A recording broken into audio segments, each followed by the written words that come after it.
Assalamualaikum warahmatullahi wabarakatuh. Perkenalkan, nama saya Dina Herlina dari kelas 12 MIPA 6. Dalam video kali ini saya akan menjelaskan tentang isi buku yang telah saya baca. Judul buku yang saya pilih yaitu Password Menuju Sukses edisi revisi yang ditulis oleh Dr. Sumardi, MSc. Diterbitkan oleh Esensi Erlangga Group pada tahun 2018. Tebal buku ini sebanyak 172 halaman. Alasan saya memilih buku ini karena yang pertama adalah covernya yang menarik dan tidak monoton dengan gradasi warnanya dan tulisan judul yang menonjol. Di dalam buku ini terdapat pasal ketentuan pidana, sanksi pelanggaran, kata pengantar, daftar isi, kemudian di halaman akhir buku ini terdapat daftar pusaka dan biografi penulis. Dan di belakang buku ini terdapat penjelasan singkat gambaran isi buku ini. Di dalam buku Password Menuju Sukses ini terdapat 4 tahap yang dijelaskan oleh penulis. Tahap 1 adalah membangun karakter. Dalam tahap ini terdapat 5 mindset. Yang pertama, impian saya penting. Mulai dari arti sukses itu sendiri. Setiap orang memiliki pandangannya masing-masing terhadap kesuksesannya. Misalnya, saya sebagai murid, arti suksesnya yakni diantaranya mendapat nilai yang tinggi atau di atas rata-rata dalam ulangan, dapat dengan cepat memahami materi yang disampaikan oleh guru. Sukses tidak hanya saja hal besar, hal kecil pun patut dianggap sukses, dan itu tergantung dari bagaimana tingkat rasa kesuksesan kitanya juga.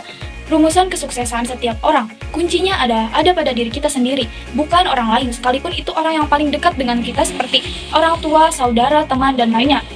Kekuatan impian untuk sukses juga sangat penting dalam proses menuju sukses, dan akan celakalah orang yang tidak memiliki impian. Mindset 2, menjelaskan tentang pribadi yang unggul. Bagaimana sih untuk menjadi pribadi yang unggul? Yang pertama, kenali kecerdasan kita sebagai potensi diri. Lihat kemajuan dan hilangkan kelemahan. Kembangkan diri dengan MHT atau manajemen hidup total. Kokohkan diri dengan kecakapan hidup. Melejitkan keseimbangan kecerdasan otak. Yang mindset ketiga, saya manusia super. Maksud dari mindset ini adalah peluang pengembangan karakter super atau tidak menunda apa yang kita bisa, seperti bakat, kreativitas, dan lainnya. Yang kedua, berusaha memiliki moral unggul yang mengharumkan atau memperkenalkanlah diri kita kepada semua orang dengan nama yang harum, yang baik. 3. Keunggulan kecerdasan emosi. Kecerdasan emosi atau emotional intelligence adalah kemampuan mengelola perasaan atau emosi. Mindset 4. Calon orang sukses. Kedahsyatan etos belajar dan kerja yang tinggi membuat lebih mudah untuk menjalani rintangan menuju sukses. Yang kedua, keperkasaan karakter entrepreneur. Yang ketiga, kekuatan sifat-sifat unggul lainnya. Mindset kelima, sehat pangkal sukses. Sehat fisik juga penting untuk menjadi orang sukses karena sehat fisik, mental, dan memiliki keahlian. Ketiganya merupakan sebuah hal yang harus saling melengkapi. Cara menjaga sehat fisik adalah kembangkan fisik plus, pola hidup yang elegan dan positif, pola makan yang sehat, bermanfaat, dan lezat, pola istirahat dengan bersantai dengan benar, pola olahraga yang bugar dan menyenangkan. Tahap 2, membangun keahlian. Mindset di tahap 2 ini terdapat 2 mindset. Yang pertama, mindset 1, semua ada ilmunya, yaitu mengejar sukses dengan keahlian plus, keahlian, peluang, dan risiko, seni mengembangkan keahlian plus, sinergi keahlian, seni mengembangkan kreativitas, mengembangkan kecerdasan mengelola waktu, kembangkan kecerdasan sosial, kecerdasan mengelola keuangan, miliki tekad kaizen. Arti kaizen dalam bahasa Jepang adalah kemajuan. Kaizen juga berarti perbaikan terus-menerus dalam kehidupan seseorang, kehidupan rumah tangga, kehidupan masyarakat, dan kehidupan kerja. Mindset kedua dalam tahap 2 ini yaitu saya bisa diandalkan, yaitu dalam berbagai waktu. Yang pertama, kebutuhan paling mendesak. Yang kedua, sekali lagi, asah keahlian profesi. Yang ketiga, memilih profesi. Tahap 3, membangun strategi. Mindset dalam tahap ini adalah jangan tunda bertindak. Langkahnya dengan mengawali strategi dengan optimisme, mencari atau menciptakan pekerjaan, belajar dan amalkan berbagai macam kunci kesuksesan usaha yang telah kalian ketahui.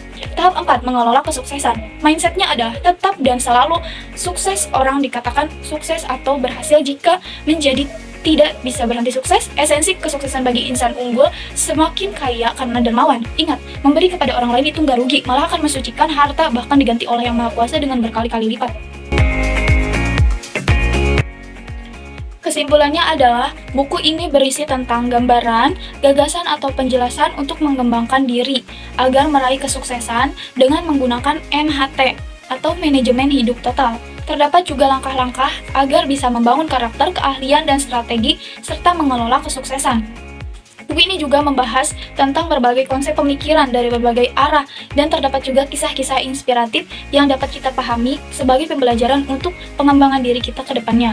Selain itu, terdapat juga motivasi-motivasi yang menggambarkan sesuatu yang sering terjadi pada kebanyakan orang, seperti kita kurang bersyukur, dan itu terdapat motivasinya dalam buku ini. Contohnya, lihatlah ke atas untuk dijadikan pelajaran, dan lihatlah ke bawah untuk dijadikan sebagai kita untuk semakin bersyukur. Sekian penjelasan mengenai buku yang saya baca. Terima kasih. Wassalamualaikum warahmatullahi wabarakatuh.